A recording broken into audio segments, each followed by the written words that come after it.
எல்லோருக்கும் வணக்கம்.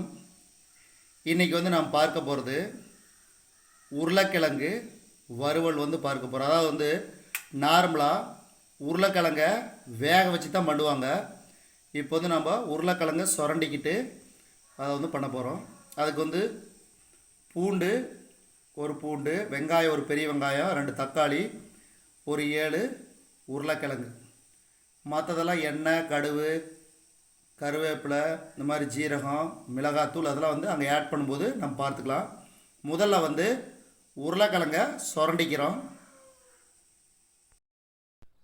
உருளைக்கிழங்க மேல் தோலை சீவியாச்சு.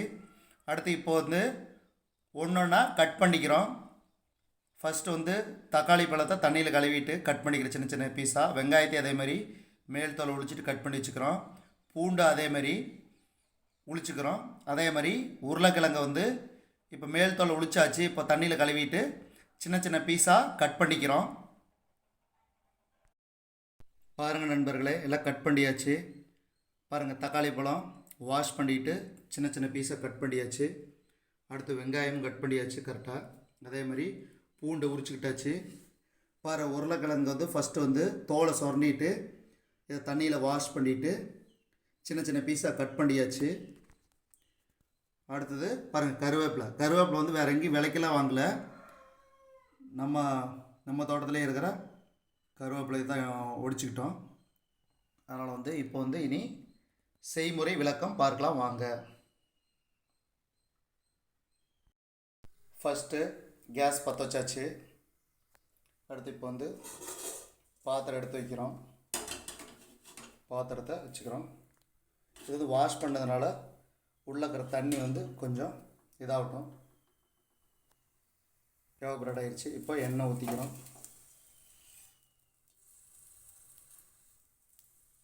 தேவையான அளவு எண்ணெய் காஞ்சதுக்கு பிறகு இப்போ கடுகு போட்டுக்கிறோம்.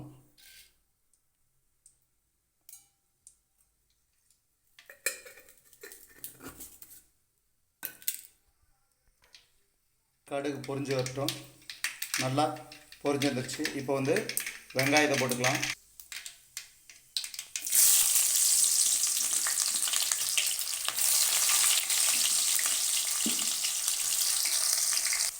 அப்படி வணக்கிறோம்.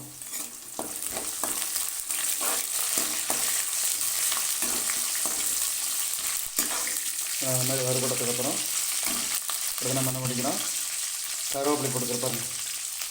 கருவேப்பிலை நல்லா பொரிஞ்சு வந்தோம்னா பாருங்க என்னென்னு வச்சுக்கிறோம். பூண்டு, தக்காளி, உருளைக்கிழங்கு வச்சுக்கிறோம். ஃபஸ்ட்டு பூண்டு போட்டுக்கிறோம்.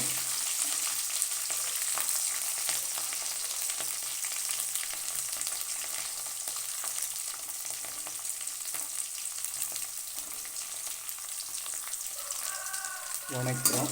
பூண்டு அப்படியே போட்டுக்கிறோம். ஏன்னா அப்படியே வேகும்போது ஜீரண சக்திக்கு ரொம்ப நல்லது. இப்போ தக்காளி போட்டுக்கிறோம். 2 தக்காளி கட் பண்ணி வச்சுருந்தீங்களா, தக்காளி போட்டுக்கிறோம்.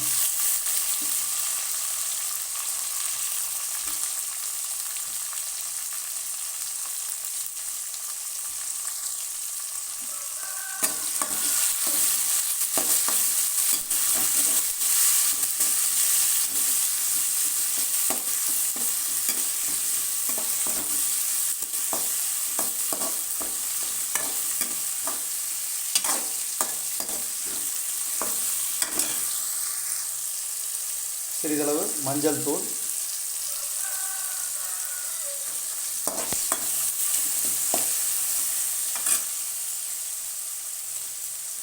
அடுத்தது மிளகாய் தூள் போட்டுக்கிறோம்.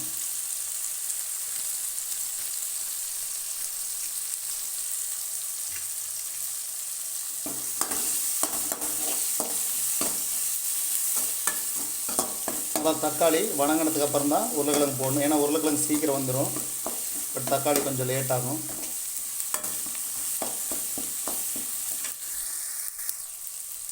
ஓரளவுக்கு வணங்கிடுச்சு.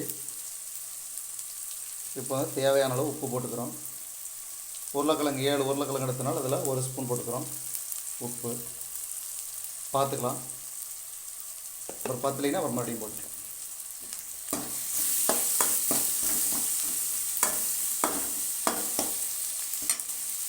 இப்போ தக்காளி பழம் ஓரளவுக்கு வணங்கிடுச்சு. இப்போ வந்து உருளைக்கிழங்கு போடலாம். உருளைக்கிழங்கு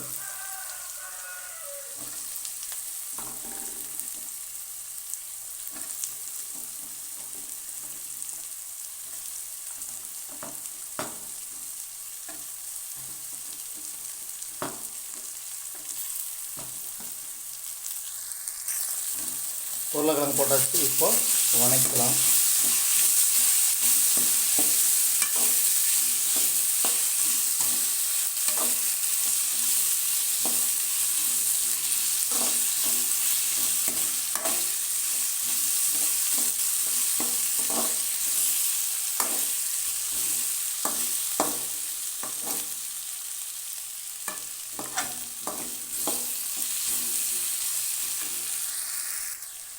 உருளைக்கிழங்கு வேகும்போது அடி பிடிக்காமல் இருக்கா கொஞ்சம் தண்ணி ஊற்றிக்கிறோம்.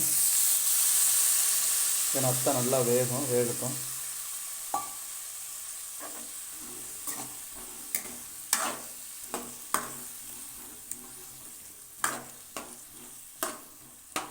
இப்போ வேகட்டும். வெந்ததுக்கப்புறம் அப்புறம் பார்க்கலாம். வெந்துருச்சான்னு பார்க்கலாம். மேலே இருக்கிற தட்டத்தை எடுத்துக்கும். அப்புறம் நல்லா கொதிச்சிட்ருக்குது. இது வந்து ஃபுல்லாக அந்த தண்ணி வந்து அடங்கணும்.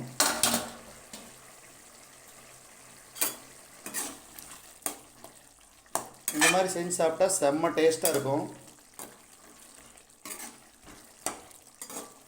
அதாவது என்னென்னா, நம்ம வேக வச்சு சாப்பிட்றதுக்கும் இப்படியே வந்து மேல் தோலை சுரண்டிட்டு கட் பண்ணி சாப்பிட்றது வித்தியாசம். இது வந்து பார்த்திங்கன்னா நம்ம நார்மலாக வெஜிடபிள் சாப்பிட்றோம் இல்லைங்களா, காய்கறி கட் பண்ணி சமைக்கிறோம் இல்லைங்களா, அந்த மாதிரி நல்லா கட் பண்ணி சின்ன சின்ன பீஸாக கட் பண்ணி காய்கறி சாப்பிட்ற மாதிரி இருக்கும் உருளைக்கிழங்கு.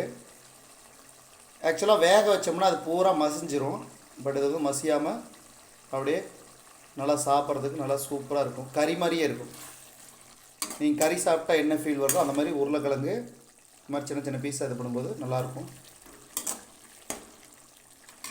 இதுக்கு பேர் வந்து பார்த்திங்கன்னா உருளைக்கிழங்கு மசியல்னு சொல்லக்கூடாது, உருளைக்கிழங்கு வறுவல் அப்படின்னு சொல்லிக்கலாம்.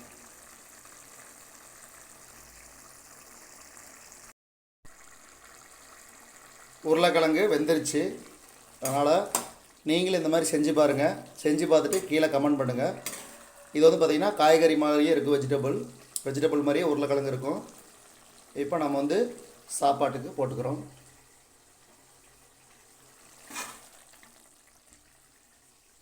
இது நல்லா டேஸ்ட்டாக இருக்கும். அதாவது நீங்கள் இந்த குழம்பு வந்து பார்த்திங்கன்னா சாப்பாட்டுக்கு, அதே மாதிரி சப்பாத்தி, தோசை, அதே மாதிரி இட்லி கூட வந்து இதை சைட் டிஷ்ஷாக சாப்பிட்லாம். நல்லா டேஸ்ட்டாக இருக்கும். நீங்களே செஞ்சு பாருங்கள்.